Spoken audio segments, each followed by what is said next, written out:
परमपिता परमात्मा योगेश्वर श्री कृष्ण जी के पावन चरणारविंद में श्रीमद् भगवद गीता के इस दिव्य ज्ञान को समर्पित करते हुए आप सभी भक्तजनों का हार्दिक स्वागत है। सभी को प्रणाम, सभी को वंदन। बहुत ही सुंदर, बहुत ही अद्भुत श्रीमद् भगवद गीता का ये ऐसा दिव्य ज्ञान कि जो मनुष्य के जीवन को निश्चय ही एक दिशा और दशा प्रदान करता है। और वैसे भी इस दौरान अभी हम बात कर रहे हैं बहुत ही सुंदर चर्चा मन और चित्त पर। इस श्रृंखला के दौरान हमने कुछ भागों में हमने मन को जानने का प्रयास किया कि मन कैसे इन 6 प्रकार की क्रियाओं से क्रियाशील होता है। और अब हम जो है इस श्रृंखला को आगे बढ़ाते हुए चित्त पर अभी चर्चा कर रहे हैं। जैसे कि हमने कल के भाग में चित्त पर थोड़ी सी बात की थी कि चित्त यानी कि जो मन की 3 अवस्था या मन के जो 3 स्तर होते हैं, चेतन मन, अवचेतन मन और अचेतन मन। चेतन मन जो है वो ऊपरी सतह है, बाकी की जो ये गहराई वाली अवस्था है मन की वो अवचेतन मन और अचेतन मन, यही वास्तव में चित्त कहलाता है। यानी कि एक तरह से ये कहें कि मन की ही गहरी अवस्था चित्त कहलाती है। तो जैसे कि हमने पहले ही बताया था कि जो कुछ भी मन के द्वारा जो क्रियाएं होती रहती हैं वो सब कुछ ये पीछे बैठा ये जो डायरेक्टर है ना, अवचेतन मन, ये जैसे डोरी खींचता है ना, मन वैसा ही बंदर बन के नाचता रहता है। यानी कि सारी डोरी अवचेतन मन या हमारे चित्त के हाथ में है। तो कल भी बताया था कि इस चित्त का निर्माता ही हमारा ये चेतन मन है। यानी कि इस चेतन मन यानी कि इस जागृत अवस्था में चेतन मन का मतलब वो होता है कि जब हम सुबह जाग जाते हैं, बिस्तर से उठ जाते हैं, तब से लेकर सोने तक हम जो जागृत अवस्था में, वही चेतन मन है।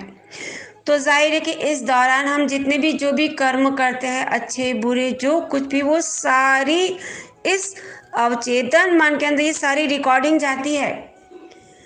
ये जो रिकॉर्डिंग डेटा कलेक्ट करता है ना, यही अवचेतन मन, यही चित्त, ये चित्त सारे डेटा कलेक्ट करता है। और इसी रिकॉर्डिंग अब हमने जो भीतर डाला है वही तो बाहर आएगा। तो एक तरह से ये कहे कि अवचेतन मन या चित्त का जन्मदाता ही हमारा चेतन मन है। तब जो हमने डाला है वही भीतर से बाहर आ रहा है। लेकिन इसके पश्चात आज हम इसी विषय पर ये चर्चा करेंगे, जैसे कि हमने अपने कल इस वाणी पर विश्राम किया था कि चेतन मन की जो वर्किंग आवर यानी कि जो चेतन मन का जो पीरियड है ना, वो बहुत कम है। अब आपको हो सकता है कि विश्वास ना हो, क्योंकि अगर हम पूरे दिन भर जागते हैं, यानी कि सुबह उठते हैं तब से लेकर रात तक तो हम जागृत अवस्था में, इसके पश्चात भी अगर ये कहना कि चेतन मन का पीरियड बहुत कम है, हो सकता है कि आपको विश्वास ना हो। और जैसे कि हमने कल ही बताया था कि अवचेतन मन 24 घंटे जागता है, और क्षमा करें, अवचेतन मन 24 घंटे कार्यरत होता है। जागता तो है लेकिन 24 घंटे वो क्रियान्वित है। जबकि चेतन मन तो सुबह से लेकर रात तक, हम जब तक सोते हैं तब तक हमें वो जागता प्रतीत होता है, लेकिन जागता नहीं है वास्तव में। और इसी चीज़ को हमें गहन अवलोकन के साथ समझने का प्रयास करना है कि चेतन मन जागृत अवस्था में होते हुए भी जागृत ना होकर उसका पीरियड बहुत थोड़ा है, बहुत कम है। कैसे? देखो, ऐसा कोई भी क्षण नहीं है वर्तमान में कि जब आपका मन किसी न किसी विचार में ना हो। ये तो संभव ही नहीं है। जैसे कि हमने बताया था कि जो 6 प्रकार की क्रियाएं हैं, उसमें से कोई ना कोई क्रिया, चाहे आप कोई भावना ले लो, चाहे कोई संवेदना ले लो, विपर्य ले लो, विकल्प ले लो, ये सब कुछ किसी न किसी विचार का रूप धारण करते ही सतत प्रवाहित होते ही रहते हैं पूरे दिन। कोई भी वर्तमान का ऐसा क्षण नहीं है कि जब आपके भीतर विचार ना उठते हो। तो जब आपका मन विचारों में हर समय एक विचार की बाढ़ जो चलती रहती है ना, यही इस चेतन मन को जागृत नहीं रहने देती। बेसिकली अगर इसका आप आध्यात्मिक अर्थ समझना चाहे तो हमें इतना ही कहना बहुत सरल होगा कि हम किसी भी समय सजग नहीं है, सावधान नहीं है, होशपूर्ण नहीं है। यानी कि ये जो क्रियाएं चलती रहती है ना, वो अवचेतन मन के फोर्स से आ रही है, भीतर से वो आ रही है सारी क्रियाएं। कोई संवेदना उठ गई, कोई भावना आ गई, कोई विपर्य आ गया, कोई स्मृति आ गई, कोई विकल्प उठ गया, तो ये जो क्रियाएं मन की चलती वो चेतन मन में ही चल रही है।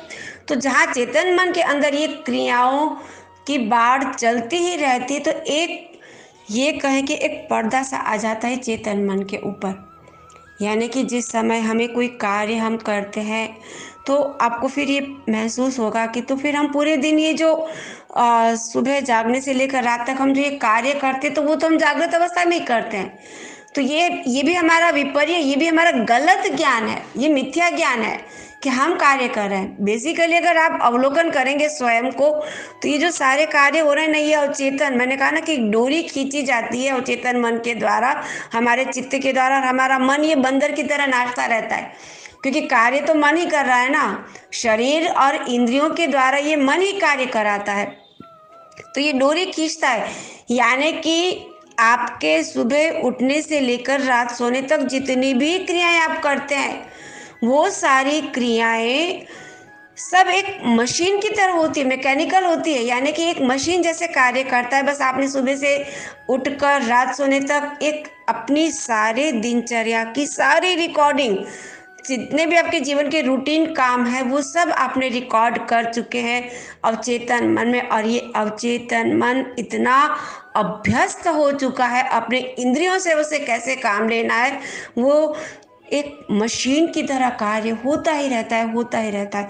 अब आप इसे अवलोकन कीजिए कि आप चाहे प्राणायाम कर रहे हैं, चाहे आप आसन कर रहे हैं, चाहे आप स्नान कर रहे हैं, चाहे आप खाना खा रहे हैं, पूजा कर रहे हैं, या अपने ऑफिस का वर्क कर रहे हैं, कोई भी कार्य आप कर रहे हैं वो एक मशीन की तरह हो रहा है।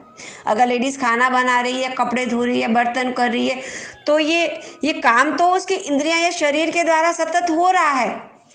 कुछ अंश में चेतन मन जागृत होता है, बाकी हमारे अवचेतन मन के अंदर जो क्रियाएं रिकॉर्डेड है उसके द्वारा ही ये सारे एक मशीन की तरह यंत्रवत सारा काम हो रहा है। और इसीलिए कई बार ये जो छोटी छोटी गलतियां होती हैं ना, इसका कारण ये है कि हमारा ध्यान नहीं था। हम ये कहते हैं ना कि तुम्हारा ध्यान कहाँ है, तो ये ध्यान ना होना ही ये कहें कि असहजता है, असजगता है, या असावधानी है, या बेहोश है, होश में नहीं है।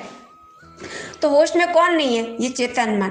क्यों? क्योंकि कोई भी कार्य जब हम कर रहे हैं तो हमारे सतत ये विचारों का प्रवाह, यानी कि स्मृति कभी आ गई, कभी विकल्प आ गया, कभी संवेदना आ गई, कभी कोई भावना उत्पन्न हो गई, तो आप स्वयं अवलोकन करके देखिए ना कि क्या आप वास्तव में हर समय होश में है, हर समय चेतन मन का पीरियड आपके साथ है? तो होगा नहीं।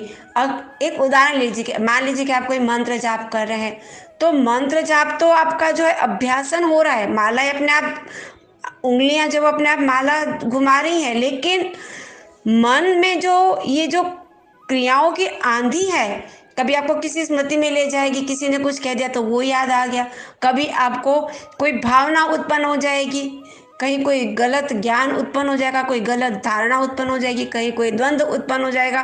तो ये जो चलता रहता है, ये हमें चेतन मन के से जोड़ने नहीं देता। यानी कि हमारा चेतन मन को कार्य करने देता ही नहीं है। चेतन मन तो कहीं जगह ही नहीं है चेतन मन को कार्य करने की। क्यों? क्योंकि सारे काम रिकॉर्डेड हो रहे हैं ना हमारी इंद्रियों के द्वारा, सब कुछ अभ्यासन हो रहा है। तो फिर प्रश्न होगा कि चेतन मन कार्य कब करता है? ये सारे रूटीन काम जो हमारे होते हैं वो तो अभ्यासन होते हैं। और इसे एक उदाहरण से भी समझिए। मान लीजिए कि आप कोई कार्य कर रहे हैं और किसी ने आपको पीछे से आवाज दिया, तो उसकी आवाज आपके कानों ने तो सुनी, आपके कान में वो आवाज तो पहुंची, लेकिन आपके उस इंद्रिय यानी कि कान रूपी इंद्रिय और चेतन मन के बीच में ये जो अवचेतन मन की रिकॉर्डिंग चल रही, इन 6 क्रियाओं से कोई ना कोई क्रिया जो एक्टिव है उस समय उसका पर्दा आ गया है।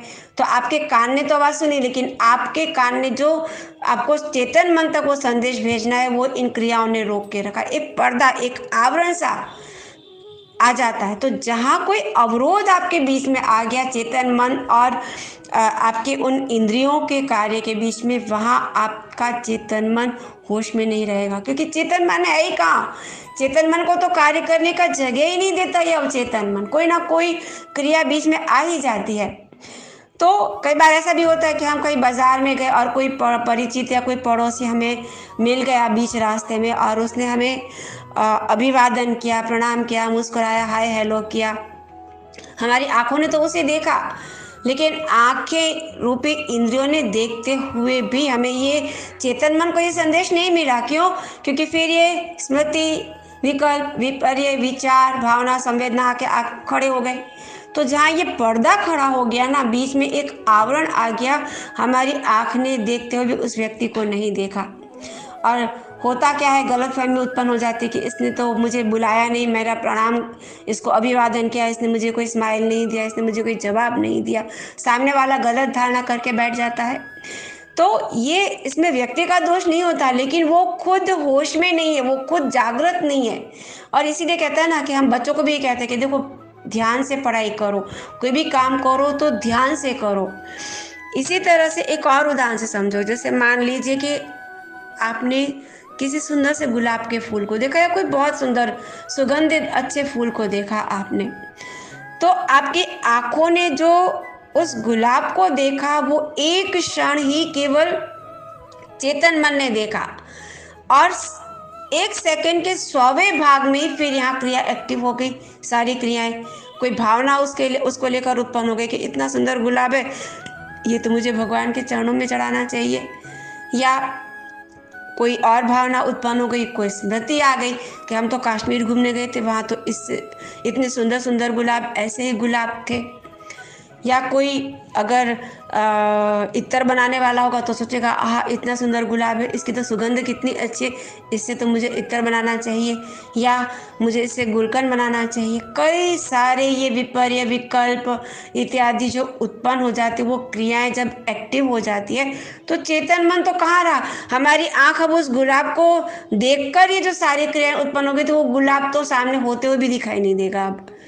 तो ये जो हमारा चेतन मन का पीरियड है ना, वो पूरे दिन अगर 16 से 18 घंटे भी आप जागते हैं ना, तो उस समय भी अगर हम ये कहें कि पूरे इन 16 से 18 घंटे में 18 मिनट भी आपका मन, चेतन मन एक्टिव नहीं होता, कार्यरत नहीं होता, क्योंकि अवचेतन मन इतना अभ्यस्त हो चुका है इन इंद्रियों के द्वारा इन कार्य करवाने में और इन क्रियाओं को चेतन मन के ढाकने में, कि हर समय अगर हम कहें हमारा अवचेतन मन ही छाया हुआ है, तो इसमें अतिशयोक्ति नहीं है। इस विषय को हम और आगे कल विस्तार से चर्चा करेंगे और इसके उपाय भी हम जानेंगे कि हम कैसे सजग रह सकते हैं और कैसे अवचेतन मन के और अधिक क्या कार्य होते हैं, कब किस समय हम चेतन मन से कार्य करवा सकते हैं, या चेतन मन की स्थिति में हम कब रह सकते हैं, कैसे रह सकते हैं, इस पर विस्तार से चर्चा करेंगे। आज बस इतना ही। आप सभी को बहुत बहुत हार्दिक शुभकामनाएं। बहुत बहुत नमस्कार, धन्यवाद।